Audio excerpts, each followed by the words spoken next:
ایک مرتبہ گدھے اور شیر کی لڑائی ہو گئی جنگل میں۔ تو گدھا کہنے لگا کہ گھاس جو ہے وہ نیلا ہے، اور شیر کہنے لگا کہ گھاس جو ہے وہ ہرا ہے، سبز ہے۔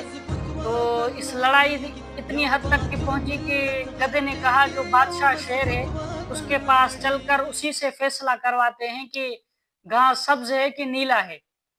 تو دونوں چلے گئے، بادشاہ جو شیر تھا اس کے پاس بادشاہ کو فیصلہ سنایا گیا، باتیں سنائی گئی۔ تو بادشاہ جو شیر تھا وہ بولنے لگا کہ گدھا ٹھیک ہے اور یہ شیر غلط ہے، گھاس نیلا ہے، گدھا ٹھیک ہے۔ تو اس شیر کو سزا سنائی گئی۔ وہ جو شیر تھا، بادشاہ تھا، اس کے آس پاس جو کھڑے تھے فوجی، اس کو لے کر چلے گئے قید خانے میں، سزا ہو گئی۔ اس کو شیر کو بہت مار پیٹ پڑی اور گدھا چلا گیا۔ پھر جب شام کو اس شیر کی سزا ختم ہوئی تو بادشاہ کو کہنے لگا کہ یہ تو آپ کو بھی پتا ہے کہ گھاس جو ہے وہ سبز ہے اور گدھا بول رہا کہ نیلا ہے۔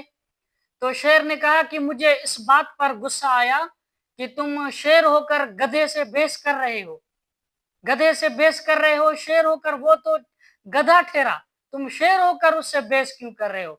تو بھائیو دوستو، ہماری زندگی میں، زندگی کے مرحلے میں بھی کئی ایسے لوگ آتے ہیں جو گدھے کی طرح بحث کرتے ہیں۔ ہمیں اس بحث کے بجائے ہمیں اس برداشت کرنی چاہیے، اور ان کی باتوں کو سن کر ہمیں ایک اگنور طریقہ اختیار کر لینا چاہیے۔